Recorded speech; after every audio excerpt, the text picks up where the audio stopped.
800 साल गुजर जाए तब भी कौम कहती है राजा तो हमारा ख्वाजा ही। सुभान अल्लाह। जब तू पैदा होता है लोग तेरे इंतजार में खड़े रहते हैं, जब तू आता है तुझे बादशाह बना लेते हैं। एक मुल्क है, उसका अजीब कानून है।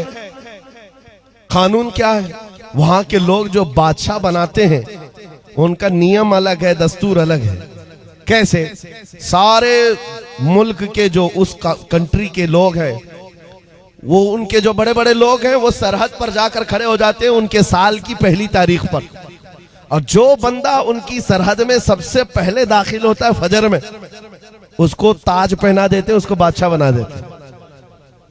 बादशाह बना देते, उसको लेकर के आते हैं, लेकिन उसको पहले बताते हैं कि साहब हमारे मुल्क का नियम है, जो हमारी कंट्री में सबसे पहले इस तारीख को आता है अजनबी, उनके गांव का नहीं, बाहर वाला, वो हमारा बादशाह होता है। और बादशाह पूछता है उसके बाद क्या करोगे?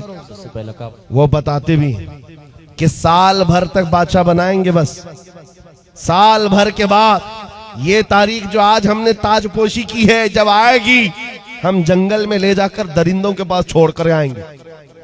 मंजूर है तो बादशाह बनो, छोड़ करके आएंगे, ये भी पक्की बात है, हमेशा का नहीं बनाएंगे, एक साल बस। कौन एक साल की हुकूमत को छोड़ता है? यहाँ 4 दिन का कारपोरेटर नहीं छोड़ता। मुल्क की हुकूमत किसी को मिल रही हो तो लोग आते थे और एक साल ऐश करते थे, और ये कौम, ये जो मुल्क है, यहाँ के बड़े लोग साल खत्म होते ही उसको उठाकर ले जाते और एक भयानक जंगल में छोड़ करके आते, जहां पहले वाले बादशाहों को भी जानवर खा गए, वो दरिंदों के हवाले हो जाता था। इसी तरह एक साल आया, इनका बादशाह छोड़ करके आ गए, नया बादशाह इनको चाहिए था।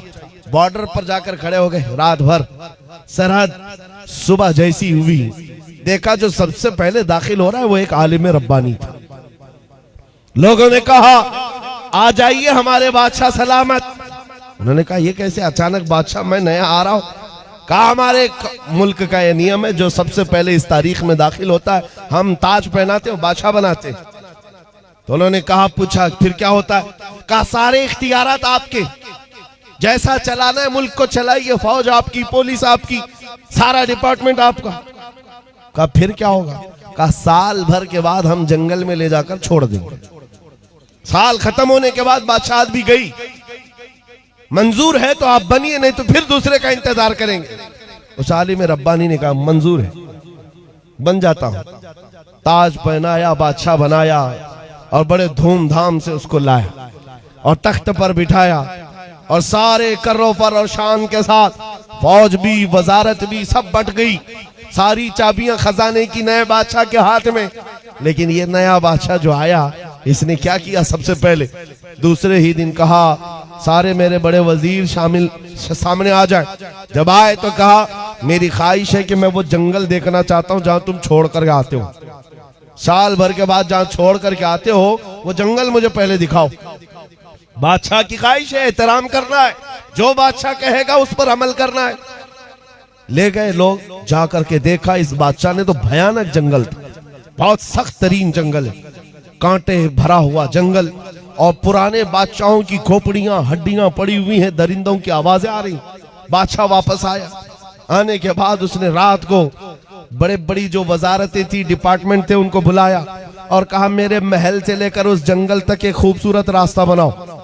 2 महीने तक खाली रास्ता ही बनता रहा, और जब खूबसूरत रास्ता बन गया तो फिर बादशाह ने बुलाया वजीरों को, कहा उस जंगल में जितने कांटे के झाड़ियां हैं सबको खत्म करो, जितनी हड्डियां पड़ी हैं सबको निकालो। 2 महीने तक वो भी सफाई करता रहा। उसके बाद फिर 4 महीने गुजर गए तो बादशाह ने कहा यहाँ पर फूलों के दरख्त उगाए जाएं, खुशबूदार पौधे बसाए जाएं, और वो भी कर दिए गए। फिर बादशाह ने कहा मेरी ख्वाहिश है कि यहाँ एक अच्छा महल बनाया जाए। अच्छा महल, वो भी 2 महीने में महल भी तैयार। बादशाह ने कहा मेरी ख्वाहिश है कि यहाँ एक नाला बहाया जाए, यानी एक हाउस बनाया जाए। महल के अतराफ बागीचा लगाया गया, फूल पौधे सारी चीजें। ये बादशाह कुछ किया ही नहीं, साल भर वो महल ही बनाता रहा। जहां ये लोग छोड़ के आने वाले थे उसको बदल ही डाला, रास्ता भी अच्छा, महल भी खूबसूरत, सब कुछ बनाया। अभी 8 दिन बाकी थे, रोज इंतजार कर रहा था कि कब साल खत्म होगा, मैं जाऊंगा, छोड़ करके आएंगे, छोड़ करके आएंगे तो अच्छा ही है। जो साल भर किया था इसने, साल खत्म होने के बाद जो डेट आई नए बादशाह के इंतखाब की, कोई आ ही नहीं रहा। इसने बुलाया, कहाँ है जिम्मेदार लोग जो बादशाह चुनते हैं, मुझे उठाओ, जंगल में छोड़ाओ, नया बादशाह ले आओ। सारे आए, कहा बादशाह सलामत, हमारा नियम बदल गया है, हमारा कानून बदल गया। बादशाह ने पूछा क्या हुआ? कहा अब आप हमारे हमेशा के बादशाह, हमेशा के बादशाह हैं। इस बादशाह ने पूछा क्यों? इससे पहले सिर्फ 1 साल की वैलिडिटी थी, अब हमेशा का क्यों? लोगों ने कहा अब तक जो आते थे बेवकूफ थे, अय्याशी करते थे और चले जाते थे, उनको पता होता था कि कहां जाना है, फिर भी अय्याशी करते।